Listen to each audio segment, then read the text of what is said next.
and 5မင်းနော်ညီဟောင်းကစာအုပ်ရဲ့range A အပိုင်းတွေကိုတင်ပြီးတော့ပေါ့နော်ကိုကတော့ lesson 1ပေါ့ဒါဤကသင်ခန်းစာ1一起私はマイクミラですကျွန်တော်ဒီ マイクミラဖြစ်ပါသည်တဲ့ဝါကြပုံစံလေးကတော့ subject က noun တဲ့ဆိုမှတ်ထားလို့ရတယ်ပေါ့နော် subject ဒီ noun ဖြစ်သည်ဆိုတဲ့ပုံစံမျိုးလေးဒီနေရာမှာဝါပေါ့နော်ဒီအခရာလေးကတော့အခရာပဲတင်ခဲ့တဲ့လူတွေဆိုရင်ဟာလို့ပဲသိကြနိုင်မယ်သူကတော့ပုံမှန် meaning မှာဆိုရင်ဟာဖြစ်ပေမဲ့ we ပဲဖြစ်တုံးတဲ့ခါတွေမှာတော့သူဝ wa ဝဆိုပြီးတော့ရေးဖတ်ခါပါတယ်သူကဖြစ်ကြောင်းပြ we ပဲလို့မှတ်ထားလို့ရတယ်ပေါ့နော် subject ဒီ noun ဖြစ်သည်ပေါ့နော် des ကကြတော့ဖြစ်ပါသည်ဆိုတဲ့အဓိပ္ပာယ်ပေါ့ des လို့ဖတ်ပေးပါနော်noun တွေဖြစ်ပါတယ်လို့ပြောတဲ့အခါတွေမှာnoun des ပေါ့ကျွန်တော်တို့အပြင်စကားပြောမှာဆိုလို့ရှိရင်ပေါ့နော်မရင်ကျေးတော့တဲ့အခါမျိုးတွေကြရင် des လို့မပြောဘဲနဲ့ဒါလို့ပြောတာရှိရခါကြရင် noun ဒါဆိုပြီးတော့ပြောတာရှားပါလိမ့်မယ်နော်အပြင်စကားပြော form ပုံစံမျိုးဝါကြပုံစံမျိုးဆိုရင်subject က noun ဒါဆိုတဲ့ပုံစံမျိုးပေါ့အပြင်စကားပြောဖြစ်တဲ့အတွက်ကြောင့်ကျွန်တော်တို့ we ပဲဝါတွေphone တက်တာတွေထည့်ပြောပြမှာလည်းပြောတယ်မပြောလည်းရတယ်ပေါ့နော်မိမိကိုယ်ကိုရည်ညွှန်းပြောဆိုတဲ့အခါတွေမှာကျွန်တော်လို့ပြောရင်ဝါတာရှိပေါ့နော်ကျမလို့ပြောရင်လည်းဝါတာရှိပေါ့အပြင်စကားပြောမှာဆိုရင်တော့ယောက်ျားလေးတွေက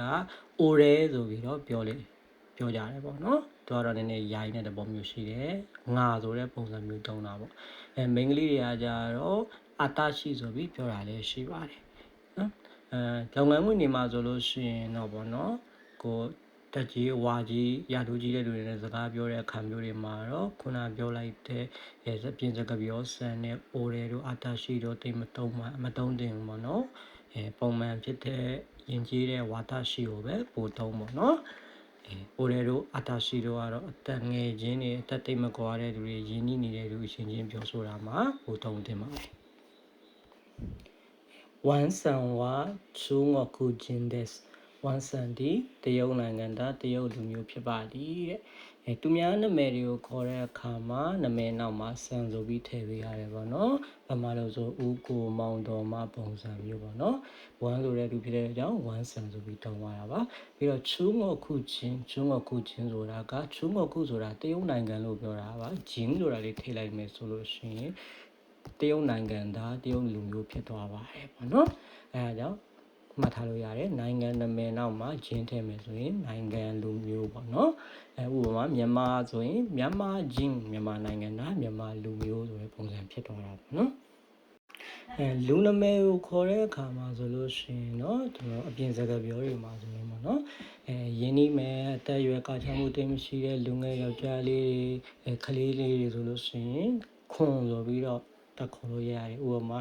ဆူဇူကီဆိုလို့ရှိရင်ဆူဇူကီခွန်ပေါ့အဲ့လိုပဲရင်းနှီးတဲ့တက်တိတ်မကွာတဲ့မိန်းကလေးငယ်လေးတွေပေါ့နော်သူတို့တွေဆိုလို့ရှိရင်เนาะချန်လို့ခေါ်လို့ရတယ်ပေါ့နော်အမကီမူရာဆိုကီမူရာချန်ပေါ့လိုမျိုးခေါ်တာဒီဖတ်စာအုပ်တွေမှာဆိုလို့ရှိရင်เนาะကလေးဆိုလို့ရှိရင်ယောက်ျားလေးပဲဖြစ်ဖြစ်မိန်းကလေးပဲဖြစ်ဖြစ်သူတို့ကတော့ချန်ဆိုပြီးပဲပို့သုံးလေးရှိပါတယ်ပေါ့နော်ဒါပေမဲ့ထပ်တိုးတည်တင်လိုက်တဲ့ခုကတော့ယဉ်ကျေးရမယ့်အခါမျိုးတွေမှာဆိုလို့ရှိရင်တော့လူကြီးလူငယ်ကလေးပဲဖြစ်နေပါစေကျွန်တော်တို့စမဆိုတဲ့သုံးလုံးကိုသုံးပေးရတယ်ပေါ့နော်မှာ customer ရဲ့နာမည်ကိုပြောတဲ့အခါမှာနောက်မှာစမတက်ပြီးပြောရတယ်လို့ပေါ့နော်မှာကီမူရာဧည့်တယ်ပေါ့နော်ကီမူရာဧည့်တယ်ဆိုရင်ကီမူရာစမအဲ့လိုမျိုးတွေသုံးပေးရတာရှိပါတယ်နော်မနစ်私はカールシュミットではありませんကျွန်တော်ဒီカールシュミットမဟုတ်ပါဘူးအငင်းဝကြရပြောတာပေါ့နော်ကျွန်တော်နောင်တွေကိုအငင်းဝကြပြောတဲ့ပုံစံလေးပေါ့အဲ့ဒါဆိုရင်ဂျာဒဲဝအာရီမဆန်လို့သုံးတယ်ပြီးတော့နောက်တစ်မျိုးဒဲဝမသုံးခြင်းတဲ့အခါမှာဂျာအာရီမဆန်လို့လည်းသုံးလို့ရပါတယ်နော်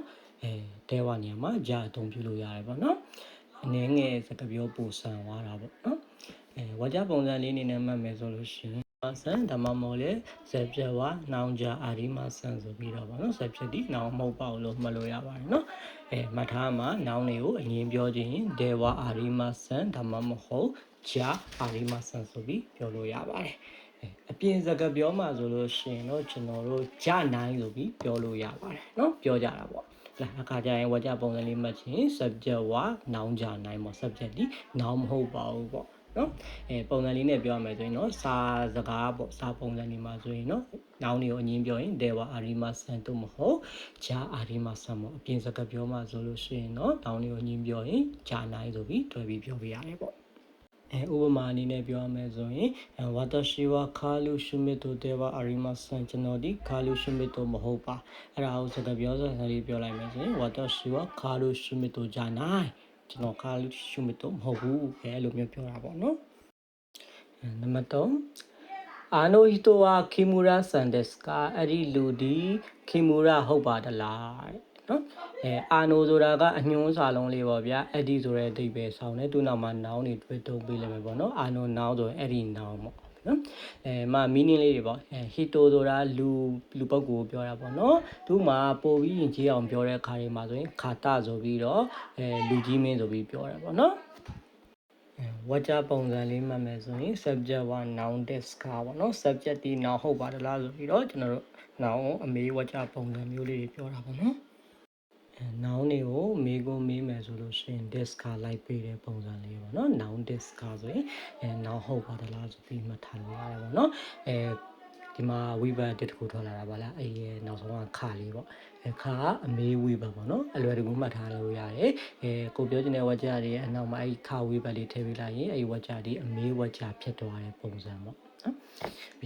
အပြင်စကားပြောဆိုလို့ရှိရင်ဒီဝါကြပုံစံလေးပေါ့နော် subject 1 noun subject 1 noun ခါဒါမှမဟုတ် subject 1 noun and desk ဆိုပြီးပြောတဲ့ပုံစံမျိုးတွေလည်းရှိပါတယ်ပေါ့နော်အပြင်စကားပြောတွေမှာဆိုလို့ရှိရင်ဒီကျွန်တော်တို့အမေး noun တွေကိုမေးတဲ့အခါမှာအနောက်က desk မထည့်ဘဲနဲ့ပြောတာမျိုးလည်းရှိတယ်တခါလေကြာလို့ရှိရင်เนาะငါတို့ desk လေးကိုပဲဖြုတ်ပြီးတော့ခါတော့ယူတုံးတယ်ပေါ့နော်နောင်ခပုံစံမျိုးလည်းပြောရလည်းရှိတယ်ကျွန်တော်တို့နောက် level ကြရင်တွေ့ရပါလိမ့်မယ်နောက်တစ်မျိုးကကြတော့နောင်တွေကိုမေးခွန်းမေးတဲ့အခါမှာ noun ဆိုတာလေးလည်းမှာကြားထဲမှာထည့်ပြီးတော့ noun and desk ဆိုပြီးတော့ noun ဟုတ်ပါတလားဆိုတဲ့ပုံစံမျိုးလေးလည်းရှိကြတယ်ပေါ့နော်ဒါစာပုံစံနဲ့စကားပြောပုံစံအပြင်စကားပြောပုံစံမတူတာပေါ့နော်ဒီ M5 မှာဆိုရင်တော့စာပုံစံအနေနဲ့ဆိုရင် noun တွေကိုမေးခွန်းမေးရင် noun desk ငါတို့စကားပြောပုံစံမျိုးမေးချင်လို့ရှိရင်